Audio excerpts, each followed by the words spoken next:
Aux innombrables voix ont écrit ma chanson.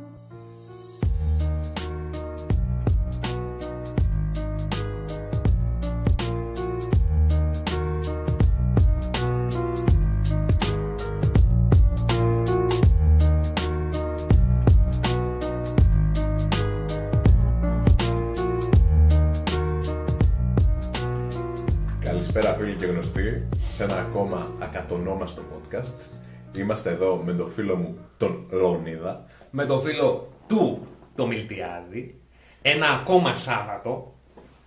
Και συνεχίζουμε δυναμικά μετά το storm που έγινε από viewers, ειδικά στο YouTube, που μας άφησε άφωνος. Ναι φίλε, τι ήταν αυτό? Εντάξει, κοίτα, από εκεί που μας ακούγανε οι φίλοι γνωστοί, Σωστό. τώρα μας ακούνε Και οι μη φίλοι και οι μη γνωστοί. και οι μη φίλοι και οι μη γνωστοί. Δηλαδή ήταν λίγο εντυπωσιακό, δεν ξέρω. Γιατί μας αγάπησε έτσι ξαφνικά ο αλγόριθμος και σου είπε πάρε 100 views έξτρα από εκεί που είχες 30. 30, ναι. Όχι, πάρα πολύ. Πάρα πολύ. Εντάξει, ελπίζω να φανεί αυτό και στο μέλλον. Να μας εκτιμήσει και ο κόσμος αλλά και ο αλγόριθμος Ναι. ακόμα περισσότερο. Τον Γιατί αλγόριθμο. αυτός πρώτα. Ναι, αυτός πρώτα. Αυτός να είναι καλά. Έτσι. Τόσο πολύ που, εντάξει, δεν ξέρω, εσύ είχες ρε παιδί μου την αίσθηση, φοβόσουν έτσι μήπως βγεις στον δρόμο και σου πούνε «Α, εσύ είσαι αυτός που κάνει το podcast». Μπρο, δεν γίνεται. Δεν έχουν δει τη μάπα μου και ούτε και θα τη δουν. Ναι, εντάξει, από τη φωνή και μόνο. Δηλαδή, τόσο που μας ακούσαν, ένας σας έβρισκε. Όχι, πλάκα θα έχει όμως. Δεν ξέρω πώς θα αντιδρούσα. Ακραίο. Τέλος πάντων, πάμε στα της επικαιρότητας. Yeah. Η επικαιρότητα σε αυτό το podcast είναι λίγο αργή, αλλά έχουμε εξηγήσει για ποιο λόγο θέλουμε να είναι αργή, έτσι. Θέλουμε να κάτσουν, να σιτέψουν τα θέματα και να τα αναλύσουμε εμείς σε ένα μέτα επίπεδο, να τα πάμε ακόμα παραπέρα. Δηλαδή δεν θα ασχολούμαστε, άμα θες, μικροπολιτικά, το πάμε σε ένα ακόμα παραπάνω φιλοσοφικό επίπεδο το όλο τέτοιο. Καλή ώρα με τον Αυγενάκη στο πρώτο επεισόδιο. Ναι, δηλαδή ναι. κανείς δεν ασχολήθηκε με το πόσο κοστίζει η μπουνιά. Εμείς όμως. Σωστό. Εμείς ήμασταν εδώ για να θίξουμε το πιο σημαντικό. Αυτό μάλιστα. Και που λες αυτό που θεώρησα σκόπιμο να θίξω αυτή τη φορά είναι κάποιο λίγο έτσι πιο κιτρινιάρικο θέμα. Έτσι, ξέρεις, πιο κατηνίστικο, Ναι. που θα μπορούσε να έχει χώρο και σε μεσημεριανά. Αλλά εμείς θα το πάμε σε ένα ίδιο επίπεδο, αλλά πιο to the point. Να δώσω λοιπόν λίγο context περί της ιστορίας της οποίας θα ασχοληθούμε. Για πάμε. Η φίλη μας η Μαρίνα Σάτη, την οποία την παρακολουθήσαμε κιόλας στις τόσες φορές που πήγαμε στη Διεθνή Έκθεση Θεσσαλονίκης, έτσι. Την αγαπάμε. Πολύ. Πολύ, αλλά έγινε ένα incident το οποίο δεν μας άρεσε. Εμένα δεν μ' άρεσε. Μιλάω τώρα ως Μιλτιάδης. Ναι. Λοιπόν, αυτή η καλλιτέχνηδα είχε ένα τραγούδι, το «Είμαι καλά», το οποίο ήταν στη συνεργασία με την Κατερίνα την Σαλακά. Όποιος δεν ξέρει τη Μαρίνα Σαλακά, κοιμάται τον ύπνο του δικαίου στην Ελλάδα, έτσι. Μαρίνα Σαλακά, πώς τη Μαρίνα που είναι? Όχι, Κατερίνα. Κατερίνα. Εντάξει. Την Κατερίνα Σαλακά, ναι. Αυτή λοιπόν είναι μία influencer του TikTok, η οποία δεν ξέρω αν είναι life coach ή κάτι, δίνει ευχές, παύλα συμβουλές του τύπου «Είμαι καλά, αποταμιεύω πολλά χρήματα, σήμερα ξύπνησα χαρούμενη», όλα αυτά τα positive vibes, Ναι. χωρίς κατά ανάγκη να είναι κάτι, έχει ένα μικρό reel το οποίο σε ανεβάζει. Ναι, είναι αυτό που το βλέπεις στην αρχή της ημέρας σου και η υπόλοιπη μέρα σου υποθετικά πάει καλύτερα. Ακριβώς. Δίνει μία όθηση. Ναι. Μπορεί και να μην δίνει. Το θέμα είναι ότι έχει όλες τις αγνές προθέσεις Ναι. η κυρία Σαλακά. Και έβγαλε λοιπόν αυτό το τραγούδι, το «Είμαι καλά» η Μαρίνα, με τη φωνή της Σαλακά, και αφού βγήκε αυτό και επεκτάθηκε, έγινε κάπως πιο viral, την φώναξε και σε κάποιες συναυλίες της, όπου ανέβηκε η κυρία Σαλακά, είπε τα λόγια της, τραγουδήσανε αυτά τα 5 λεπτά μαζί και όλα ωραία, όλα καλά.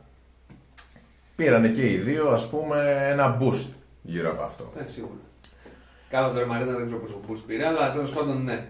Εντάξει. Θα σου εξηγήσω πάνω σε αυτό. Για Πώς η Μαρίνα, αυτό το παλιοκόριτσο εκμεταλλεύτηκε την κυρία Σαλακά. Όντως. Ναι, άκου να δεις. Αυτό είναι η μετανάλυση που λέμε. Ωραία, για πάμε.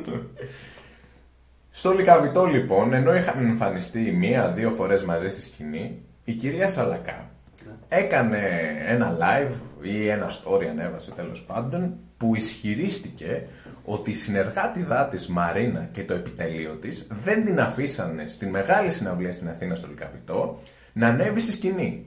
Και ήταν η πρώτη φορά που είδα αυτό το χαρούμενο πλάσμα, την κυρία Σαλακά, να κλαίει σε story της. Αυτός ο άνθρωπος που βγάζει μια τόσο θετική ενέργεια κατάφερε δυστυχώς να πέσει σε αυτή την κατάσταση από την κακία της Μαρίνας που δεν την ανέβασε πάνω. Από την κακία του επιτελείου της Μαρίνας, τέλος πάντων και των συνεργατών της. Έτσι. Θα πω εγώ, άμα ήθελε η Μαρίνα, δεν θα είχε ανέβει αυτή στη σκηνή. Και θα σου απαντήσω εγώ θετικά, ότι αν ήθελε η Μαρίνα θα είχε ανέβει. Θα είχε ανέβει. Άρα δεν μπορεί να μην ήταν παράληψη της Μαρίνας αυτό το πράγμα, αλλά δεν ήταν και πράξη να κάνει κάτι για να αλλάξει αυτή η κατάσταση. Όχι, δεν ήταν. Αν και δεν ήμουν εκεί. Έτσι τώρα. Δεν ήμασταν εκεί, αλλά μπορούμε να κρίνουμε κάποια πράγματα. Βέβαια. Δεν γίνεται λοιπόν αυτή η τόσο καλή κυρία να μένει εκτός και να μην καταλαβαίνουμε λίγο ποιος έχει το πρόβλημα σε αυτή την κατάσταση. Μωρή, Μαρίνα, παλιοκόριτσο, έλα λίγο στα συγκαλά σου. Βγήκες εκεί στη Eurovision ενδέκατη, η ντροπή της χώρας μας. Ενδέκατη. Μας περάσανε δηλαδή, όλοι οι Ευρωπαίοι γελούσανε μαζί μας, ενώ εμείς εκεί έχουμε μάθει να είμαστε top 3. Ακριβώς, ναι. Όλα τα προηγούμενα χρόνια. Τι θες, Ρουβά, Καλομήρα. Μα τώρα πήγες 20 χρόνια. Εντάξει, ναι, όντως. Γιατί μόνο αυτά μπορείς να δεις. Μόνο αυτά είναι τα καλύτερα. Ναι, δηλαδή τα τελευταία χρόνια είμαστε. Τέλος πάντων, έρχεσαι, γυρνάς, Ναι. σε αποθεώνουν παρόλα αυτά οι Έλληνες, ωστόσο έχεις πέσει στα μάτια μου. Βέβαια. Και συμπεριφέρεσαι έτσι σε μία η οποία, αφού έβγαλες μετά το δίσκο, ανέβηκες λόγω αυτής. Βέβαια. Είχες αυτήν στον δίσκο και ανέβηκες. Ναι. Τι είναι, από τη μουσική της παιδεία ανέβηκε η Μαρίνα. Από το τι καλλιτέχνης είναι, από το τι άνθρωπος είναι. Όχι, φίλε. Όχι. Όχι, φίλε. Ήταν από τη Σαλακά. Η οποία έχει εκατομμύρια followers, Έτσι, μπράβο. έχει ξεσκιστεί στα share τα βίντεο της και έχει κάνει όλη μας αυτή τη χώρα χαρούμενη, έτσι. Δεν έχουμε προβλήματα πλέον. Λόγω της κυρίας Σαλακά. Και αντί να καταλάβεις δηλαδή λίγο, θα κάνω μια παρομοίωση το που βρίσκεσαι. Δηλαδή, Λεωνίδα, όταν έβλεπες εσύ Άλτερ μικρός παιδικά, Ναι.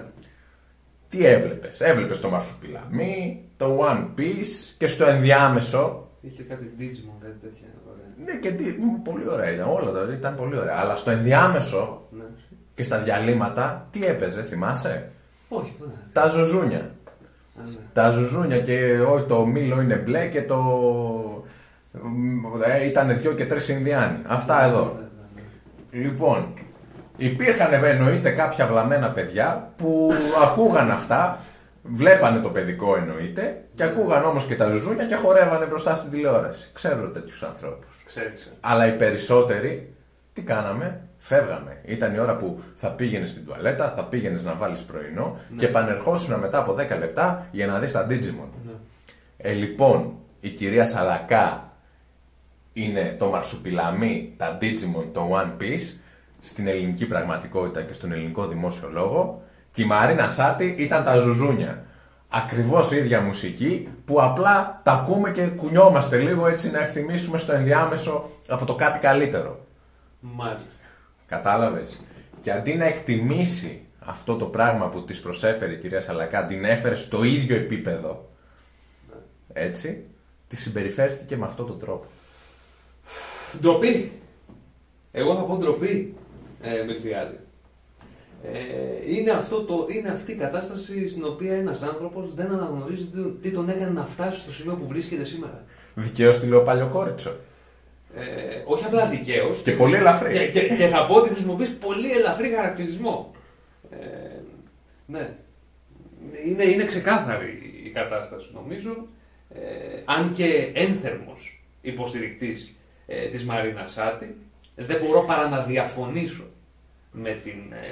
με τον τρόπο που φέρθηκε στην κυρία Σαλακά τις τελευταίες 2 εβδομάδες, πότε τέλος πάντων ήταν. Ναι. Εγώ έχω να πω στην κυρία Σαλακά, είμαι μαζί σου, καταλαβαίνω το δράμα το οποίο περνάς, ωστόσο λόγω της μεγάλης σου αυτή πορείας και σ' αναγνωρίζω σαν μια μεγάλη προσωπικότητα, πρέπει να σταθείς ανώτερη των περιστάσεων και να δώσεις έναν τόπο στην οργή, που δεν δικαιούται η κυρία Μαρίνα Σάτι. Ναι. Κυρία Σαλακά, είμαστε μαζί σου. Και μας άρεσε βέβαια πάρα πολύ, έτσι, η συναυλία της Μαρίνας στην ΔΕΘ. Πάρα πολύ, αυτό να το πούμε. Καλά, τραγουδάει φοβερά έτσι, και χορεύει φοβερά επί σκηνής.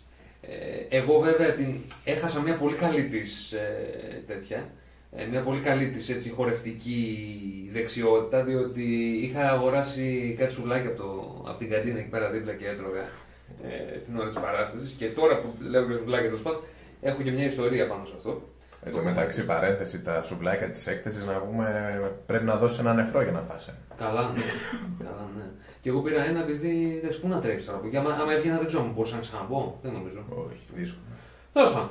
Η ιστορία λοιπόν έχει ως εξής. Και η ιστορία έχει να κάνει με τα σουβλάκια και με όλα αυτά, αλλά κυρίως αυτό που έχει να δείξει, έτσι, είναι την ψευτιά ενός ανθρώπου. Λοιπόν, και ξεκινάω με την εξής. Από το σουβλάκι θα βγάλεις τέτοιο νόημα. Φίλε, άμα θέλεις να βγάλεις κάτι, από παντού μπορείς να το βγάλεις. Αλλά εγώ θα το βγάλω από το σουβλάκι αυτή τη φορά. Ή μόνο σαν αυτιά. Λοιπόν, με παίρνει φιλαράκι τηλέφωνο. Βασικά φιλαράκι. Παλιός γνωστός, τέλος πάντων, κάναμε παρέα κάποια φάση, χαθήκαμε. Με παίρνει τηλέφωνο, μου λέει τι κάνεις και τα λοιπά. Θα είμαι Θεσσαλονίκη να πιούμε ένα καφέ. Να πιούμε. Πέμπτη, 7 η ώρα το απόγευμα. Ωραία. Πού? Εκεί. Φτάνω εκεί. Τέλος πάντων, εγώ εκείνη τη μέρα δεν είχα πολύ όρεξη να φάω. Και οπότε με έχει κόψει πείνα γύρω στις 7 η ώρα το απόγευμα. Δεν είχα φάει καλά μεσημεριανό. Φτάνω εκεί που λέω στο καφέ. Συζητάμε, μιλάμε και περιμένω τώρα πότε θα έρθει η ώρα που θα έχουν τελειώσει και των 2 οι καφέδες για να προτείνω να πάμε να φάμε κάποιο fast food σε κάποιο κοντινό σουβλατζίδικο εκεί. Προτείνω και δέχεται ο άνθρωπος αυτός, γιατί δεν τον λέω φίλο πλέον, να πάμε για σουβλάκια. Αναρωτιέμαι τι έκανε.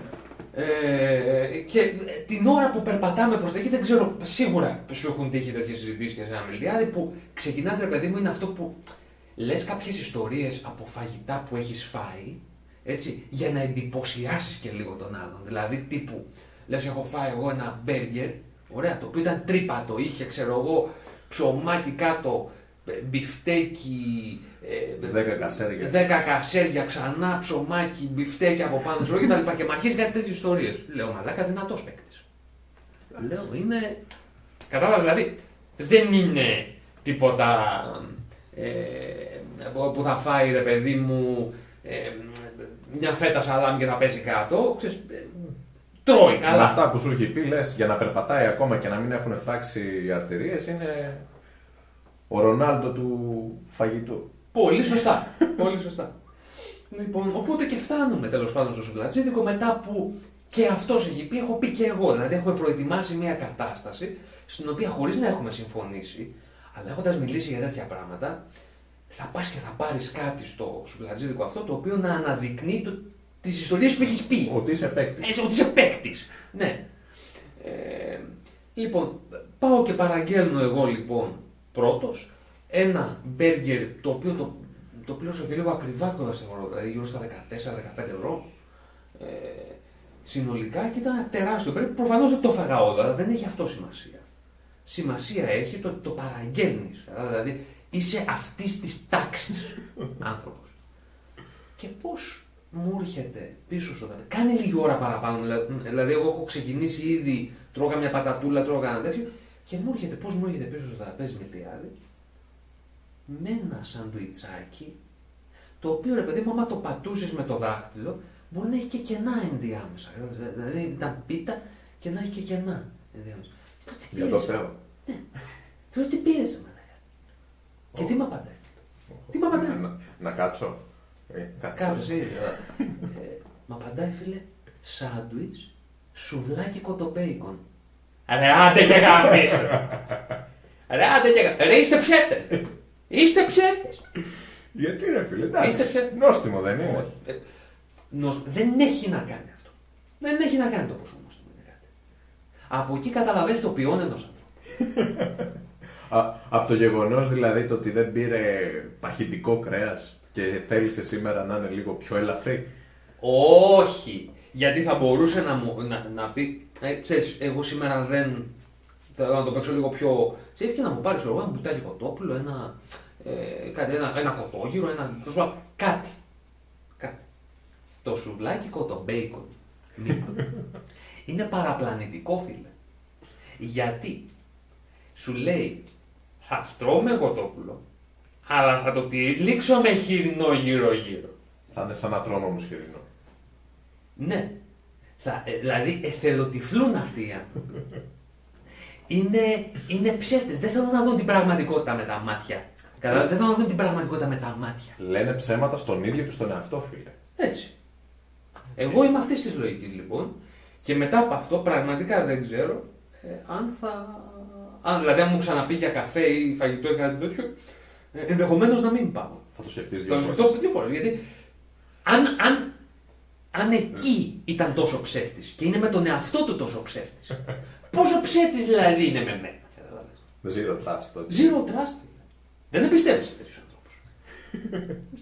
Ας κάνω τι θέλει, ας το φάει. Δεν είπα εγώ να μην το φάει, μαζί μου μην μπλέξει.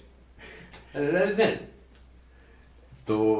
Πού έγκυται το γεγονός όμως, ρε φίλε, ότι δεν ανταποκρίνεται, είναι αυτό που έχτισε δηλαδή όλη η ιστορία πιο πριν και το ότι στάθηκε κοντύτερο στα μάτια σου. Έτσι. Αλλιώς δεν θεωρείς κατά ανάγκη αυτό καθ' αυτό το κοτόπουλο κοτομπέικον κάτι κακό. Θα το φας. Όχι. Δεν θα το φας. Όχι, φίλε. Ποτέ. Δεν το τρώω. Το έχεις δοκιμάσει ποτέ? Έχω δοκιμάσει παλιότερα, δεν θα πω ψέματα, έχω δοκιμάσει. Αλλά αυτό δεν έχει να κάνει με τη σημερινή μου άποψη. Έτσι. Οκ. Άρα πού όμως έγκυται το. Έγκυται στο κομμάτι ότι ο άνθρωπος ο οποίος τρώει κατά εξακολούθηση σουβλάκι τον μπέικον δεν θέλει να βλέπει την πραγματικότητα έτσι όπως είναι. Τρώει κοτόπουλο και θέλει να βλέπει χοιρινόρα.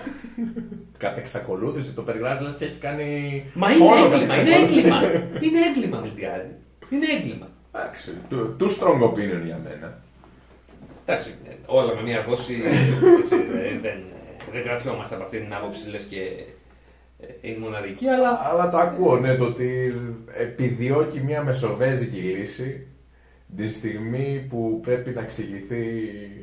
Ναι. Πάνω σε αυτό που έχτισε. Ακριβώς. Στις προσδοκίες. Διότι δεν είναι ότι μου έχεις πει πιο πριν είμαι vegan και μου έρχεσαι και μου παίρνεις σουβλάκι τον μπέικον. Έτσι δηλαδή το πας προς τα πάνω σου, μου το κατέβασες λες και.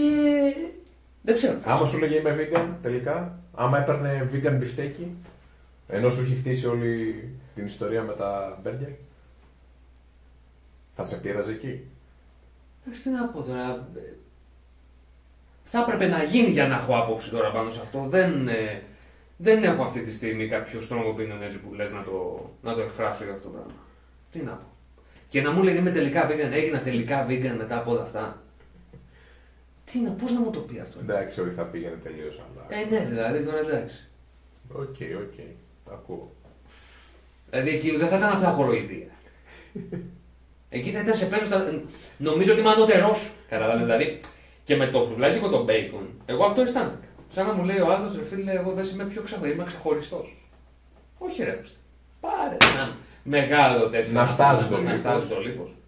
Μην μου λες πρώτα, μην μου ξεκινάς πρώτα και μου το παίζεις μάγκας και άρχοντας το διπλό και το τριπλό μπέργκερ και μου έρχεσαι με το σουβλάκι τον μπέικον να μου το παίξεις ξεχωριστός. Εγώ θα πω ότι είμαι λίγο υπέρ, ανεξαρτήτως context, του κοτόπουλου από το μπέικον, διότι εσύ συνδυάζει το υγιεινό, το άπαχο, με λίγο πάχος, λιπάκι. Τέτοιοι είστε. Δεν θα σου πω ότι θα το προτιμήσω, το σουβλάκι αυτό, αλλά είναι μια εναλλακτική που μια στο τόσο θα μ' αρέσει. Που θέλω να έχω ωραία γεύση, αλλά δεν θέλω να βαριστομαχιάσω. Δεν θα το... πώς το λέτε... Δεν έχω να πω κάτι πάνω σε αυτό, γιατί ό,τι και να πω, λογικά θα φάω cancel και θα είναι εκτός podcast.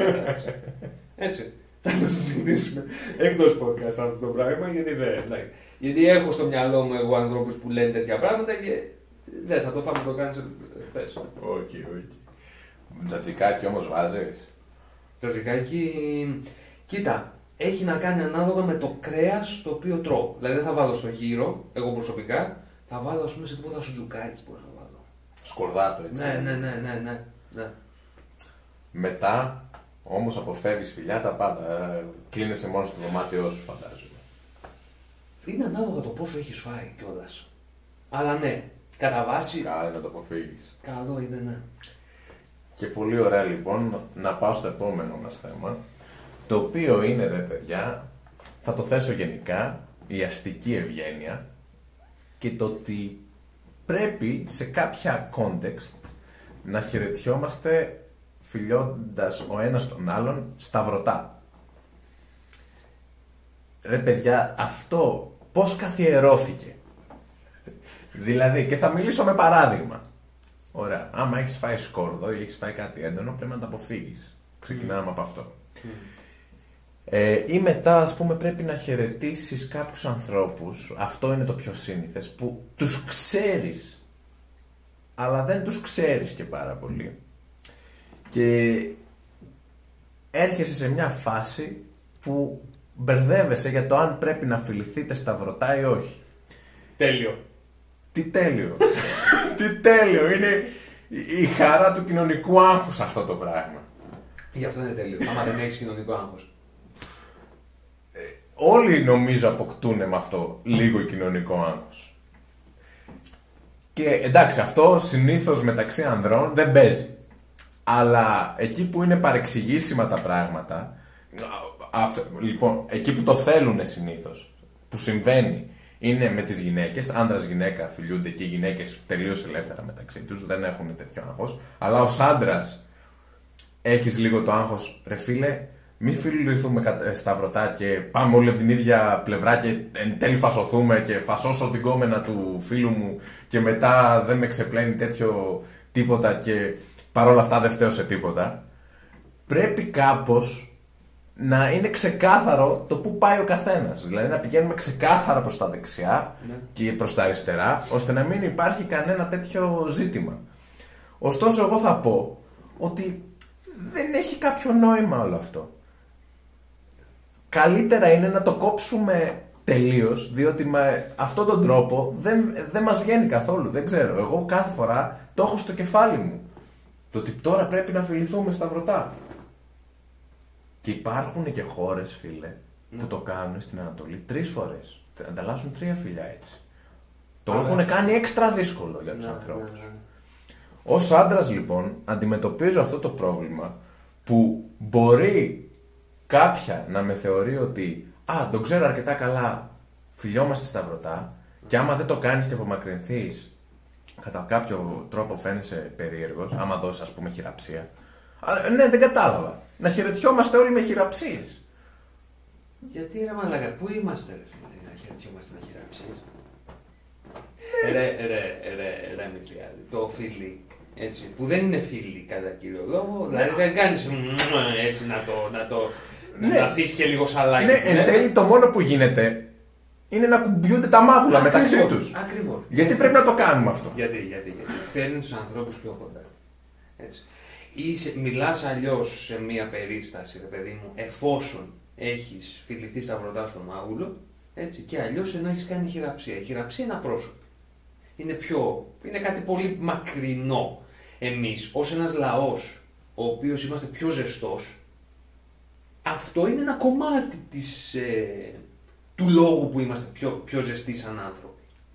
Ωραία, εσύ αισθάνεσαι άνετα δηλαδή. Με τι πράγμα? Όταν πρέπει να φιληθείς σταυρωτά. Τι με κόφτε. Πρέπει, εντωμεταξύ. Πότε πρέπει. Να ξεκαθαρίσουμε το πότε πρέπει. Όποτε θες. Είναι το ποιος θα γουστάρει και θα το ξεκινήσει. Δηλαδή, εγώ ξέρεις πολλές φορές, τώρα έτσι που το λέμε, άμα δω την άλλη κατά κύριο λόγο, ρε παιδί μου, ότι είναι λίγο πιο. Της άντρα δεν το κάνεις ποτέ. Πάρα πολύ σπάνια, αλλά τυχαίνει, ας πούμε, ξέρω εγώ, σε κανένα γάμο που θα δω κάποιον. Δεν ξέρω, είναι το context καμιά φορά. Ναι, αυτό. Πότε διακρίνουμε το context. Ναι, τώρα κατά κύριο λόγο σε άντρες δεν τυχαίνει. Δηλαδή σε φίλο μου να βρεθούμε για καφέ, να το βρω στον δρόμο και να φιληθούμε για να πούμε να πιούμε τον καφέ, δεν ξέρω αν έχει τύχει ποτέ να το κάνω. Μπρόφιστ και πολύ είναι. Εκεί τελειώνει. Παπ, ναι. Νίτσες, γεια σας, κορονοϊός, να είναι καλά. Μας απάλλαξε για λίγο καιρό από αυτά τα πράγματα, από τα λίγα καλά του κορονοϊού. Ναι. Δεν ξέρω, το άλλο εμένα δεν με νοιάζει, ρε φίλε. Σιγά να δεις ένα φιλί, σταυρωτά κάτι έγινε. Και έτυχε και. Δεν έγινε τίποτα, δεν σημαίνει τίποτα, έτσι. Το θέμα είναι μια φορά που θα στραβώσει. Και έχω βρεθεί σε φάση που έχει στραβώσει. Και πάλι καλά ήταν οι γυναίκες μεταξύ τους. Να περιγράψω μια φάση. Ναι. Είμαι με παρέα. Η οδηγός είναι γυναίκα. Από πίσω της είναι γυναίκα. Πάμε να βγούμε από το αμάξι. Εγώ συνοδηγός, τα παιδιά από πίσω. Και πώς πάει η πίσω η κοπέλα να φιλήσει την οδηγό. Ναι. Γυρνάει κάπως η οδηγός και φασώνονται για 1 δευτερόλεπτο. Το έχω ζήσει. Πάλι καλά ήταν οι γυναίκες. Έτσι, και γίνει κάπως αποδεκτό αυτό το πράγμα. Εμείς με τα μυαλά μας κατευθείαν θα είχαμε βγει γκέι. Όχι ρε Μπίλτο, τώρα το παρατραβάστα. Το παρατραβάστα. Σίγουρα κοινωνικά. Αυτό κοινωνικά. Από τη δική μας την πλευρά, με κάποιο τρόπο έχει εντρυφήσει στο μυαλό των υπόλοιπων άντρων, νομίζω. Στο δικό μου δεν είναι τόσο πολύ. Ότι άμα φιλούνται δύο γυναίκες μεταξύ τους είναι κάτι διαφορετικό από το να φιλούνται δύο άντρες μεταξύ τους. Ναι. Για κάποιο λόγο έχει εντρυφήσει αυτό στο μυαλό. Καλώς κακώς ισχύει. Ναι. Δεν ξέρω, ναι. Ισχύει όμως. Εντάξει, σιγά τώρα. Δηλαδή.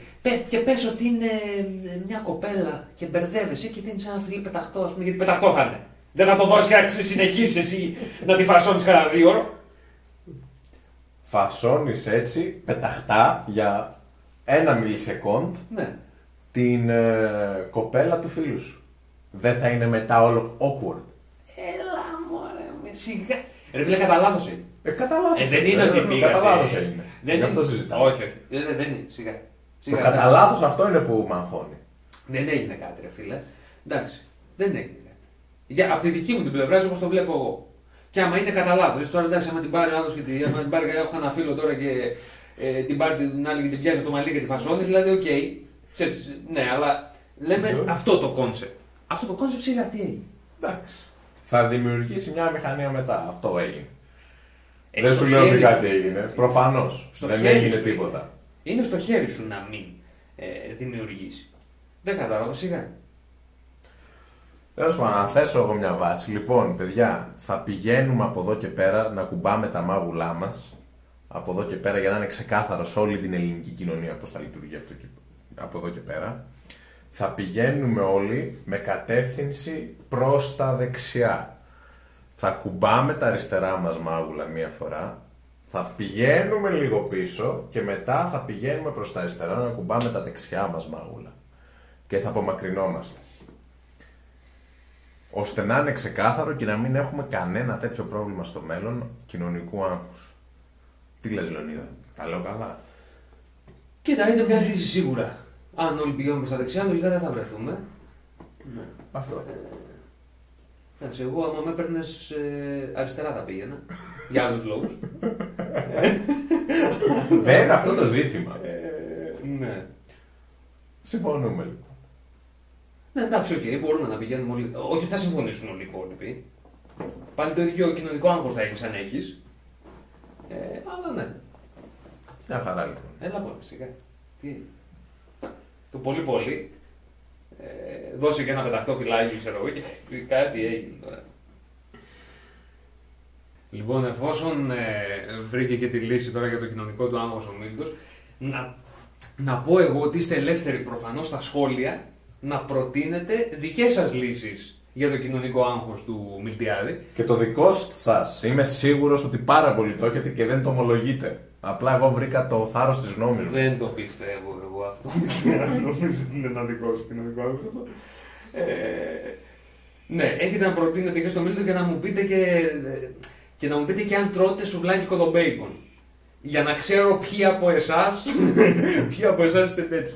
Λοιπόν, άλλο ένα Σάββατο εδώ ήμασταν στο Ακατανόμαστο podcast και να υπενθυμίσω ότι ανά 2 εβδομάδες βγαίνει καινούργιο επεισόδιο. Να είστε καλά, ευχαριστούμε πολύ που παρακολουθήσατε. Ευχαριστούμε πολύ, καλή συνέχεια. Ma chanson